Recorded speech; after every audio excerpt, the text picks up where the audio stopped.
ואני ישר הרמתי את היד, ואמרתי לו, איך אני יודעת שאתה לא גונב לי? איך אני יודעת שאני נותנת לך רעיון, ואתה לא אומר, אוי, נורא נחמד, אני אתן את זה לבימאי מוכשר ומנוסה לעשות. שלום לכל המאזינים והצופים, וברוכים הבאים לפודקאסט הטוב, הרע והבמאי. הבית היוצר של בית הספר לקולנוע מעלה בירושלים. כל פרק יתארח או בוגר או בוגרת של מעלה, וננסה להיכנס לנעליים שלהם, ולהבין מה זה אומר להיות קולנוען בישראל, ובכלל. אני יונתן גרובר, והיום אני שמח לארח את ציפי רוזנבלום. היי. אני ארים לך קצת, סבבה, נעשה את זה בדיחה. ציפי מפיקה, דימאית, תסריטאית, עורכת, מרצה, אבל בעיקר היא יוצרת תוכן בפורמטים בארץ ובעולם. ציפי הייתה העורכת הראשית של הישרדות. עונה אחת, שתי עונה אחת, נכון? עונה אחת פיליפינית ודי too much. יוצרת תוכנית הריאליטי משפחה חורגת, שעוזרת למשפחות לצאת מהמינוס, פורמט שנמכר ל8 מדינות ברחבי העולם. יוצרת תוכנית הריאליטי גולשי הספות. לאחרונה פיתחה את התוכנית מרי מינאו, הפורמט הישראלי הראשון שנמכר לענקית הטלוויזיה של אופרה ווינפרי ברשת דיסקאברי. אבל לפני הכל, ציפי היא בוגרת של מעלה.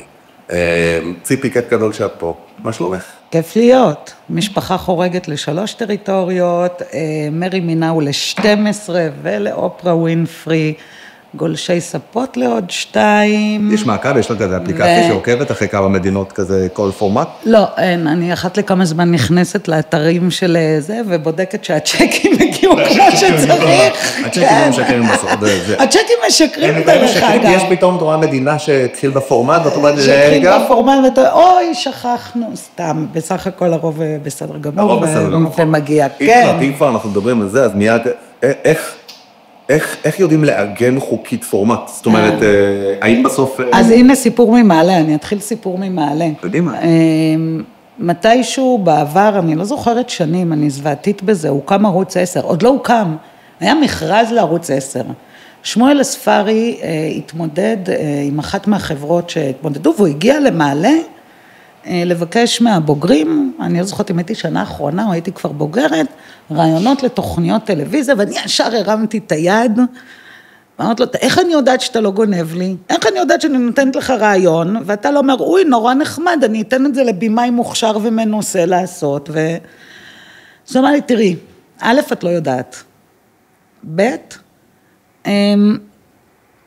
אני עכשיו הציעו לי, זה היה תקופה של כל הסטארט-אפים, וזה הציעו לי 3 הצעות על חברת סטארט-אפ, שיש בה כמובן שותף ערבי, שותף דתי, שותף חילוני, אחד מהם אני אקבל, האחרים יחשבו שגנבתי להם, ודבר שלישי, לרוב אם מישהו מביא רעיון טוב, אני רוצה לעבוד איתו.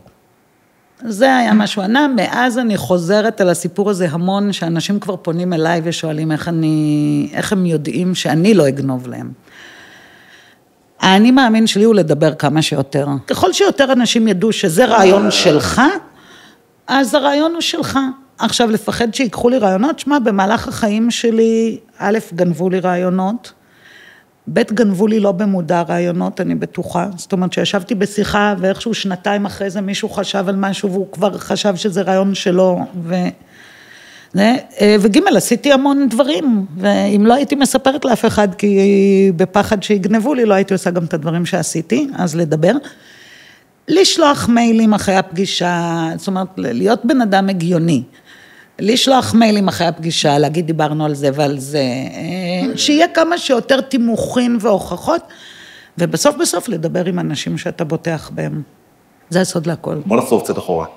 גם במעלה אני חושבת שהייתי קצת טוב חריג, אני אף פעם לא הייתי אומנית, אני לא עניין אותי לעשות על מה דובר, עזוב, לא ראיתי סרטים שלו, זאת אומרת, מה שהכריחו אותי ראיתי, ובאזרח קיי נמנמתי, וכזה, נמנמתי הרבה, עבדתי נורא קשה בשנות הלימודים, לא, בשנות הלימודים, מלצרתי, ניקיתי בתי, עשיתי, זאת אומרת, זה סטודנטית, אבל אני נורא אוהבת תוכן, ונורא רציתי לביים, והעבודה הראשונה שלי בתחום בכלל הייתה הפקה, הייתי עוזרת הפקה בתוכנית של טלי ליפקין שחק, חודש אחרי שהתחלתי לעבוד שם, המפיק אמר לי, תשמעי, מאז שנכנסתי להיות עוזרת הפקה, אני לא מפיק כבר את התוכנית, אז אני אעבור להפיק תוכנית אחרת, תפיקי את התוכנית הזאת, ואחרי שנה של הפקה, אמרתי לו, תשמע, אני הולכת לביים את ה-VTRים בחינם בתוכנית, פעם היה תקציב ל-VTRים בתוכניות הבוקר, היה עולם טוב. אז אני, מה פתאום את ממש מפיקה טובה. אז התפטרתי, כי רציתי לביים. ואז חיפשתי עבודות בבימוי, ואז כולם אמרו לי שאין לי ניסיון בבימוי, אז לא נתנו לי לביים. אז נאלצתי לעשות משהו שבזמנו היה אילוץ, והמצאתי תוכניות. לא הייתה אז את המילה פורמטים, והבנתי שאם אני מגיעה לחברות הפקה, במקום לבקש שיתנו לי לביים משהו שלהם, להביא להם משהו שהם יכולים למכור, ואני אביים. וזה משהו שפעם פחות היה, פעם היה הרבה יותר חלוקת תפקידים. מה שאת מדברת פה הוא יחסית תקדימית. אני לא בן אדם שהולך לרעיונות עבודה. אני בחיים שלי לא הייתי ברעיון עבודה. אני לא יודעת איך עושים את זה. אני כן יודעת ליזום. אז יזמתי. אז הלכתי לפה והלכתי לשם, ובסוף חברת הפקה רצתה את הפורמט, וזכיין רצה, היום אני קוראת לזה פורמט, רצה את תוכנית הטלוויזיה, ואז אמרו לי, אוקיי, מי יביים? ואמרתי, אני, אז אמרו לי, מה פתאום, אין לך ניסיון בבימוי? אז אמרתי, טוב, אז לכם אין סדרה. כי לא היה לי שום אינטרס שסדרה שלי תקרה אם אני לא מביימת. כן. ככה רעבתי במשך שנה, התפרנסתי 14,000 דולר לשנה. איך את זוכרת את המספר? בסדרה הראשונה שלי. קראו לה המשימה, סבתא שלי ראתה אותה. גם כי אמרתי לה, ולא היה לה נעים, לפני שאני באה, נראה לי, השלימה פרקים, אבל מי שעוד ראה אותם, זה היה מנכ"ל רשת בזמנו, יוחנן צנגן, ואז הם פנו, כי הם רצו עונה שלישית של זה כבר אצלהם בערוץ. וואלה. אז אני אומרת, בקיצור, אז שנתיים ביימתי את המשימה, אחר כך ביימתי את שקט מצמים, אחר כך ביימתי את מחשבות נסתרות, אני כבר לא זוכרת, ביימתי כבר דברים שלי ולא שלי, ואז הבנתי שלוויה ממש לא מגניב אותי, זאת אומרת, זה מאוד מגניב, כן. אבל לא מגניב אותי בשום אופן. בקיצור, הבנתי שזה לא הפורטה שלי, שבאמת הפורטה שלי ומה שמרגש אותי, זה העשייה הראשונית הזאת, לחשוב על הרעיון, על לגרום לו לקרות, על לפצח את איך הוא יכול לקרות, ואחר כך בשטח שמישהו אחר יזיז מצלמה, ויגיד מאיפה לקחת את השוט. ולשמחתי גם התעשייה בדיוק התקדמה למקום שפתאום נוצר המילים פורמטים, הומצא הריאליטי, אז התעשייה גם השתנתה בד ובד, ומצאתי את מקצוע העריכת תוכן, והיצירה. עכשיו גם ברגע שיצרתי, ואז כבר רשת פנו אליי כדי ליצור, יחד עם מעגלות, ואז הם ביקשו ממני ליצור תוכנית על כלכלה, שהיא רגשית. עכשיו, אני רק אזכיר למאזינים ולצופים, בעצם תוכנית שעוזרת למשפחות לצאת מהמינוס, בהנחיית אלון, בהנחיית הובלת אלון גל, נכון? זה היה הפריצה הגדולה שלו? זה היה הפריצה הגדולה שלו, זה גם בכלל תהליך מדהים. היום משפחה חורגת, הלוגליין של משפחה חורגת, היה אם יש לך מינוס בבנק, זה לא עניין של כסף, זה עניין של התנהגות, הכל מתחיל ונגמר בראש. היום בעולם הניו אייג'ים, שכולם יודעים להגיד זה שלך, זה לא שלי, כל מיני כאלה, זה אמירה מאוד ברורה. אז זו הייתה אמירה מהפכנית. תחשבו, עשיתי את הסדרה, כתבתי את הסדרה ב-2007, כתוב שם, אני פותחת פורמטים שלי בציטוטים שלי, אני ממש עושה כזה סוגריים, ואני עושה גרשיים, הציטוט של זה היה, כסף לא קונה אושר, אבל חיסרון בכסף בהחלט גורר אומללות, ציפי רוזנבלום 2007, וזה שינה שיח, זה עד היום אחד מהפורמטים שאני הכי גאה בהם, כי הוא עשה טוב, הוא התקשר אליי מישהו, אני לא יודעת מי יקשיב לזה, אבל שנה אחרי התקשר אליי מישהו, ואמר לי, התקשרתי להגיד תודה. אמרתי, א', בבקשה, ב', למה? אמר לי, תשמעי, לפני שנה ראיתי את התוכנית, אין לי טלוויזיה בבית, מישהו דתי, באתי לראות עוד פעמיים את התוכנית, והתקשרתי להגיד לך תודה, כי זה היום הראשון בחיים הבוגרים שלי, שאין לי מינוס בבנק. וואו. וכמה זמן אחרי זה, אמא שלי התקשרה לי ואמרה, ציפי, את לא מבינה מה עשית? אמרת לה, אמא, קודם כל, סליחה, לא התכוונתי, נשבעת, זה בטעות. אז אמרה לי, לא, דווקא דבר טוב. אז אמא שלי הייתה טכנית אולטרסאונד, והיא עשתה למישהי אולטרסאונד, וגם היא פטפטנית, או גם אני פטפטנית, והיא שאלה אותה למה היא המתינה כל כך הרבה, בין הילד הקודם לילד הזה. אז היא אמרה לה שלא היה לה כסף, היא צפתה במשפחה חורגת, ועכשיו יש להם כסף לעוד ילד. לא צריך יותר מזה. מעבר להתמודד עם כל מה שקורה כרגע בארץ, מה את עושה? אז היום אני בפיבוט בחיים, היה לי שנה באמת מסעירה. מאז הילדים בני 8, תאומים, חמודים, שיהיו בריאים, אושר גדול, פורמט מעולה. הייתי 4 שנים מנהלת הפיתוח של קשת אינטרנשיונל, ואחר כך 4 שנים מנהלת הפיתוח של סיפור, שזה סטודיו בינלאומי, ולפני 3 חודשים עם פטירתו של אבי, הייתה לי שנה לא מגניבה, הפסקתי את עבודתי בסיפור, חברה מקסימה ומהממת, ואני בעצם חוזרת להיות עצמאית, פתחת את החברה שלי שוב, מה שהיה לפני הילדים, עוד לא הוחלט על שם סופי, אבל בעצם זה הולך להיות AI Entertainment, יש היום כלים חדשים ליצירת תוכן, ואנחנו נמצאים במצב שכמו שיצאה המצלמה, צילמו סוס רץ, ואז זה היה מדהים, אנחנו בשלב הסוס הרץ של ה-AI. אז אנחנו בשלב הסוס הרץ של ה-AI, ואני יודעת לעשות איתו חומרים שהם לא הסוס הרץ. אני לא טכנולוגית, אבל אני אשת תוכן. יש לנו כמה פרויקטים לנו, כי אני כבר גם עובדת עם כמה גופים וכמה אנשים, והרעיון הוא בעצם, א', אם יש לך תוכן, בוא אליי, אני אדע לייעל לך את התוכן הזה בעזרת AI, אני אדע לייצר תוכן משלים לתוכן הזה בעזרת ה-AI, ואני גם מקווה שעד אפריל שנה הבאה יצא 2 מוצרים חדשים שהם קשורים. אז אני נשארת בתוכן, אני גם עדיין יש לי כמה פורמטים שבתהליכי מחירה, אני מקווה, וכמה רעיונות חדשים, וזה מין, זה ממשיך, זאת אומרת, אפשר, אבל אני עכשיו מרוגשת מכלי חדש. כן, באופן כללי מרגיש שאת רצה בחיים. אין זמן להתעכב על דברים, משהו משתנה, בוא נשתנה איתו, קדימה, רצים. אבל מדובר על תוכן בעצם מותאם אישית? תוכן מותאם אישית, הוא קורה, הוא יקרה, הוא לא יהיה תוכן פרימיום. בסופו של דבר אתה לא יכול לתת לילד להשלים את הסיפור, זה חמוד לאמא שלו, זה לא חמוד לקורא חיצוני. קצת מרגיע אותי, אני מוכרח לציין שזה מה שאמרת עכשיו, זה קצת מרגיע אותי, תמיד כאילו, זה של כבר אין מקום לבמאים ואין מקום לכלום, כי ה-AI יעשה הכל, אז זאת אומרת, לא. הוא יעשה, אני אגיד לך רגע סתם בחוויות ה-AI שלי, שהוא התחיל, אני הרי עובדת 90% מהעבודה שלי מול חול, אז זה באנגלית. ה-AI בבת אחת לקח את האנגלית שלי 3 צעדים אחורה, למה? הפסקתי לכתוב באנגלית, אמרתי מה אכפת לי, אני אכתוב בעברית, והוא מתרגם, ולאט לאט ראיתי שכל המיילים שלי נשמעו אותו דבר, כל הרעיונות שלי, אחד ריאליטי, אחד שעשועון, הכל נשמע אותו דבר, כי אין טון. כן.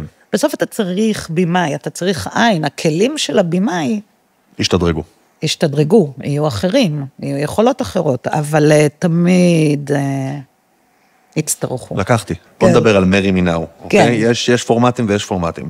בחרת פה משהו ענק, תספרי קצת קודם כל מה זה הפורמט הזה. הדבר ראשון, הפורמט הזה עשיתי אותו יחד עם אודליה יקיר, זה דוקו-ריאליטי שבו נשים שנמצאות במערכת יחסים ארוכה, והגבר עדיין לא שאל את השאלה, שמות לזה סוף, הן באות ואומרות מרי מי נאו, או ביי ביי, ובעצם הן עושות מאחורי הגב שלו, הן מרימות חתונה ב3 ימים, מגיעות אליו עם סמלת קלה, ואומרות לו, נאו.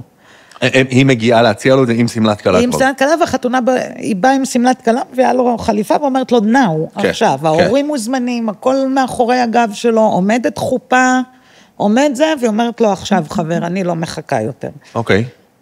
זה הפורמט.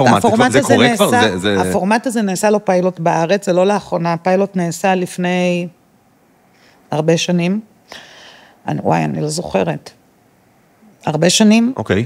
ומאז הוא נמכר בעולם, זאת אומרת, זה פורמט שהפיילוט שודר גם בערוץ 10 מתישהו, שעד היה ערוץ 10, אז אתה יודע לפני כמה שנים, והוא בגרמניה, והוא בצרפת, והוא בדרום אפריקה, והוא איך הגעת לאופרה? והוא בספרד, והוא חברת ההפצה. הם פנו אלייך?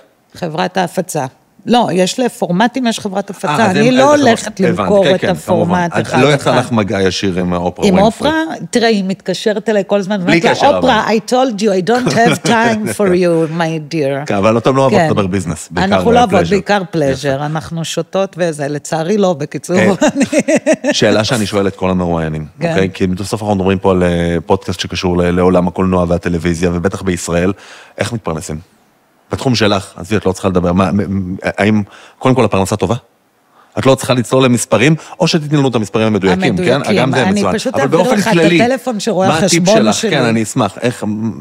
איך זה נראה בעולם שלך? לא, אני תודה לאלו, אני מרוויחה יפה. אני חושבת שהתעשייה מאוד השתנתה מאז שהתחלנו. בתחום המחירת פורמטים, זה תחום חזק? בתחום המחירת פורמטים יש גם שחיקה. כל התחום הזה עבר הידרדרות איטית עם השנים. מכל זה, זאת אומרת, התעשייה הפכה להיות פחות עם שמנת, אז פחות אם בחוזה הראשון שלי לפורמט שנמכר, היה לי בלי משא ומתן 50% מהפורמט. תסבירי, מה זה אומר 50% מהפורמט? בסופו של יום, שאני יוצרת משהו 100% שלי, אבל אני מתחילה כמו כל עסק, פורמט זה נכס, אני מתחילה, או חברה, או לא יודעת איך נקרא לו, נכס, אני מתחילה בעצם להכניס שותפים. אז זו השותף ששילם לי, כדי לעשות את זה, ואז הוא שותף גדול. אבל אז בעצם מתחלקים ממש ברווחים? כן. כל הרווחים של כל פורמט שעכשיו משודר אצלך, את מקבלת ממנו, לא יודע, 40, 30, whatever אחוז? בוא נחדול את הפרק, אני מתחיל לעבוד על פורמטים. זה נחמד, אז מה שנטפליקס עשה, ובכלל שקרה בתעשייה, זה ששוק הפורמטים פחות חזק. עכשיו זה לא אומר שזה לא קורה, זה קורה, זה פשוט קורה לעתים נדירות יותר. אם פעם היה ערך לפורמט כמו משפחה חורגת, שמספיק שהוא שודר בעוד 3 טריטוריות, לכמה עונות, בוא, זה הכניס כסף נחמד. הרייטינג, המספרים היו אחרים, לא היה רשתות כל כך. הרייטינג, בקיצור, כל המודלים השתנו, נטפליקס שינתה, נטפליקס ודומותיה, שינתה את המשחק, הרשתות החברתיות, ה-AI, הצפייה במסכים הקטנים, and yet, יש תעשייה, זאת אומרת, זה קורה, זה לא איזה, לא יקרה, ועכשיו אנחנו גם, התעשייה בכלל, אם מסתכלים אחורה, היא גלים, אז היה תקופה מאוד ארוכה, היה בערך עשור, שהנאנסקריפטד היה מאוד בטופ. ריאליטי, בטח, הדיבור שהכל פה ריאליטי. עכשיו זה הדרמה. נכון. אם מסתכלים על העולם. לי יש תחושה, משום מהבטן, שכאן חלק גדול מהשינוי הזה, כאן התאגיד אני מדבר. לא, א', כי זה שינוי עולמי, ומי שהביא את השינוי הזה זה נטפליקס. כי אנשים...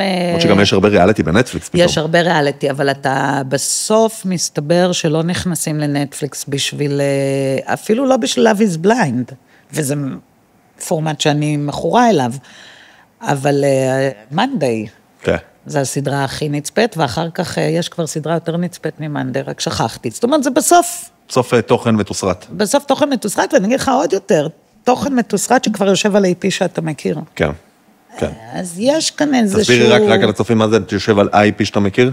מנדי חלק מעולמם הסוער של, וברח לי השם של משפחת אדמס. משפחת אדמס, בדיוק, נכון.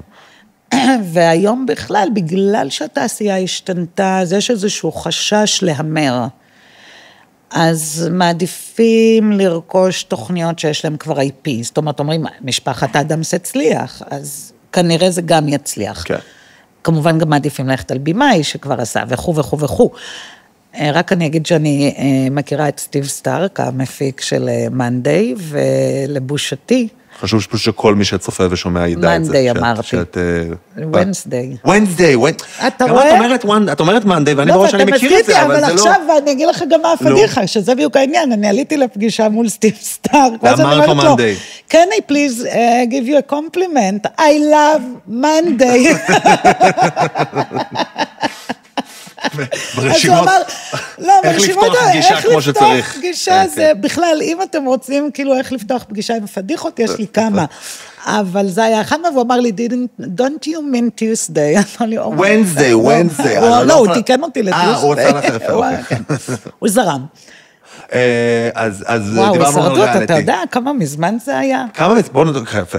לא רוצה להגיד כמה היית עורכת של הישרדות פיליפינים. פיליפינים, אבל לא העונה הראשונה, העונה השלישית. איזה שנה זאת הייתה? לא מזמן, עזוב אותך איזה שנה, זה הייתה באמת מזמן. מזמן. בחיים שלפני. בחיים שלפני. יפה, זה דווקא טוב, כי עכשיו אפשר להיזכר ברגש ולא להיזכר זה זכור לך תקופה יפה? תראה, פעם הייתי מעבירה על זה הרצאות, וההרצאה נפתחה במשפט, שעשיתי את הישרדות, הבנתי איך השואה קרתה. ובאמת הבנתי, כי אתה לוקח קבוצה של אנשים, והם הופכים לאט לאט להיות מסריחים, מבפנים ומבחוץ. וכעורך תוכן של הדבר הזה, שאתה יודע למי מהם יש מוגלה, ולמי מהם יש, זה דוחה. באמת, וזה התעללות.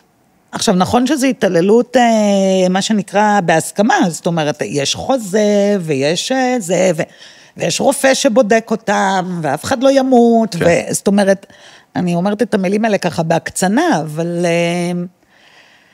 זה לא חוויה פשוטה.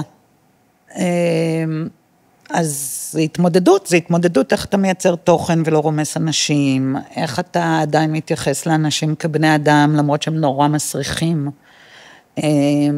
איפה עובר הקו בין, אוקיי, הם רעבים וזה הפורמט, לבין, יש כאן בן אדם מורעב, וזה לא פשוט. כן. וכל מי שחושב שנותנים להם אוכל וזה וזה וזה, אני לא יודעת להגיד מה עושים, שאני לא הייתי עורכת תוכן, לפי מה שאני יודעת גם אצל האחרים, לא, הם רעבים, וזו חוויה לא פשוטה, וזו חוויה שהם חותמים עליה שבעים במשרדי ההפקה עם הסגן, והם חווים אותה רעבים מלוכלכים ובתנאי שטח לא פשוטים. מה היה האתגר שלך? קודם כל, להיות בהישרדות זה אתגר בפני עצמו, ואני תמיד מדברים מה נותנים להם, מה לא. זה המוסרי. זה היה האתגר שלך? המוסרי, הכל. אני גם הגעתי עם גישה, בתכלס, אמנם רבית מנדל עשתה את העונה הראשונה, ועשתה את זה יחד עם אייל, והיא לא כל כך הייתה בשטח לפי מה שאני יודעת. הייתי די האישה הראשונה שעשתה את זה. היום נשים עושות את זה כל הזמן. והגעתי עם דרך אחרת, אני נגיד אם מתמודד רצה לפרוש, שיפרוש, פשוט שיפרוש מול המצלמה, אני לא מכריחה אף אחד להישאר, שזה לא הייתה הגישה, כל מיני... מצאת את המקום שלך להכניס לא, מה זה מצאתי? תראה, בעריכה זה תמיד ציפורים, העריכה היא מקום מאוד מעניין, כי היא מקום גם מאוד מניפולטיבי יכול להיות. לאורחים מניפולטיביים, מה פתאום? יכול להיות. יכול להיות, כן. היה לי איזושהי סצנה שהדמות הרעה קיללה דמות טובה, והכנסתי את הכללה, ויום למחרת התקשרה אליי אשתו של המקלל, ואמרה לי, איך את עושה את זה? יום למחרת השידור, איך את עושה את זה? ויש לנו ילדים בבית, וכו' וכו' וכו', ואני אמרתי לה, בואי לא נדבר על זה בטלפון, אני מבקשת שתגיעי לחדרי העריכה. מה זה ראיתי לה, מה מהכללות שלו לא הכנסתי, למרות שזו הייתה יכולה להיות סצנה יותר טובה. והיא הסתכלה עליהם, אמרה לי, תודה רבה, ואני יצאה. אז זה הגבול שלי, אני אומרת, אני לא אציא אותך צדיק אם אתה לא צדיק, גם לקחתי אותו כי ידעתי שהוא דמות רעה, אבל אני עדיין יודעת שיש ילדים בבית. זאת אומרת, אני תמיד חייתי על המתח הזה של בין לעשות טלוויזיה טובה, לבין טלוויזיה טובה לא מצדיקה שילדים יגלו שאבא בגד באמא. דרך התוכנית טלוויזיה. ואם כבר, אנחנו נסיים רק בזה, את מדברת עכשיו על הפורמט האחרון, על המרי מינאו. עכשיו ברור שזה לא קיצוני. האחרון, מאז היה לי את רעבים לאהבה ששודר באות, ועכשיו הוא נמכר בברזיל. אז הוא בכלל לא האחרון, אפילו לא קרוב להיות אחרון, אבל היה פורמט שנמכר לאור ווינפריד מרי מינאו. עכשיו, זה לא קיצוני כמו להתעלל באנשים בהישרדות, אבל גם, זאת אומרת, כמעט בכל ריאליטי, יש איזה קווץ' מוסרי. אני לא מסכימה. אני חושבת שבכל ריאליטי יש דילמה מוסרית, זה לא קווץ'. אני חושבת אני יכולה להגיד את זה על דברים שאני עשיתי. אני לא יכולה על כל פורמטים. אני חושבת שלתת לאישה כוח, ולבוא להגיד, תפסיקו לחכות. וגם אם זה מפחיד אתכם, גם אם הוא יגיד לא, עדיף שתדעו עכשיו את הלא, ולא בעוד 5 שנים, כי אתם ישבתם וחיכיתם. אז נכון אז למה שיעשו את זה מול הטלוויזיה? בסדר, אבל גם כי המצלמות הן מאמן מעולה. בוא נראה אותך עושה דיאטה ועוקבים אחריך כל הזמן וחוטא. פחות. כי עוקבים אחריך. זה דבר נהדר, וואי, הלוואי ואלי מצלמות בדיאטה. אבל לעומת זאת, במערכת יחסים, אני לא יודע, אבל הרבה פעמים אתה רואה, אתה אומר, בוא'נה, לא אמרו לו בכלל מה פתאום מתקיפים אותו עם מצלמות, מי זה מסכן? לא, אז שוב, בכל דבר, דרך אגב, זה לא נכון שלא אמרו לו, הוא גם חתום לפני, פשוט לא אומרים לו על מה התוכנית. אבל הוא בוודאי שהוא חתום לפני, אומרים לו שיש תוכנית, והוא מצטלם, הוא רואה את המצלמות בבית, הוא חלק מהסיפור לגמרי. אוקיי. לא, אם זה אחרת יש בעיות חוקיות. תראה, כל הפורמטים שאני יצרתי, אני בלב שלהם גולשי ספות, נתן לאנשים לעבור תהליכים מדהימים, משפחה חורגת. אני רק אגיד לכל מי ששומע, כי אני ראיתי את גולשי ספות בזמנו, זה בעצם לקחת כל מיני אנשים מפורסמים. זה העונה השנייה, העונה הראשונה הייתה לא מפורסמים בכלל. אז אני ראיתי את השנייה. תראה את הראשונה, היא מעולה. אני ראיתי את הראשונה, גולשי ספות, ובעצם לתת להם לגור אצל אנשים ספציפיים ברחבי העולם. זאת אומרת, ממש קאוץ' סרפינג, מה שאני זה קאוץ' סרפינג, זה ישב על זה, ושוב, הלוגליין היה, במקום לשכב על ספת הפסיכולוג ולחשוב מה היה קורה אילו ואם, לשכב על ספות של אנשים שחיים את האילו ואם ולהתנסות. זה נתן לאנשים תהליכים מדהימים, רעבים לאהבה, קיבלתי טלפונים משני המשתתפים שלנו, להגיד לי תודה בסוף על התהליך שהם עברו. אני חושבת בסופו של יום, שלפחות שאני מסתכלת על האחורה ועל ההיסטוריה של הדברים שעשיתי, אני ממש ישנה בשקט ושלווה. ואני אוהבת לנמנם, סיכמנו את זה. כן, אוהבת לנמנם. את מצד אחד אוהבת לנמנם, מצד שני, את אוהבת את האקשן, כן, השילוב. אנחנו ככה, את למדת במעלה, כמובן. זה בעצם מה שהניע לך את הכל, את כל החיים, את כל הקריירה. מה את תני לי ככה, אם את זוכרת איזה משהו ספציפי, שעד היום מדי פעם את נזכרת, שפתאום יש קטעים מהלימודים שאתה נזכר בהם אחרי הרבה שנים? אז זה לא קטעים מהלימודים, מתישהו, ואני לא אגיד איזה חברה, שלא פתאום, מישהי מהכיתה התפלחה לחדר מורים, אני יודעת איך זה נקרא, והסתכלה על ההערות שהמורים כתבו עלינו. והמורה לדוקומנטרי, כתב ליד השם שלי, היא תעשה. היא תעשה? כן. זה מה שיעל אמרה לי. ואני נורא נפגעתי. אז אני נורא נפגעתי, אמרת לעצמי, מה זאת אומרת? איפה היא מוכשרת? היא עשתה סרט נהדר, שפורט על נימי רגשותיי, לא יודעת, כאילו, ובדיעבד אני אומרת לעצמי, וואלה, עשיתי, שזה נחמד, וזה כנראה תכונת אופי. אני רק רוצה להגיד שכשאמרת בהתחלה היא תעשה, מבחינתי זה כאילו, זה מחמאה ענקית בתחום הזה. שמורה אומר, היא תעשה, זה כמובן שנתון לפרשנות, אני לא יודע גם מי רושם, רק שני מילים כאלה.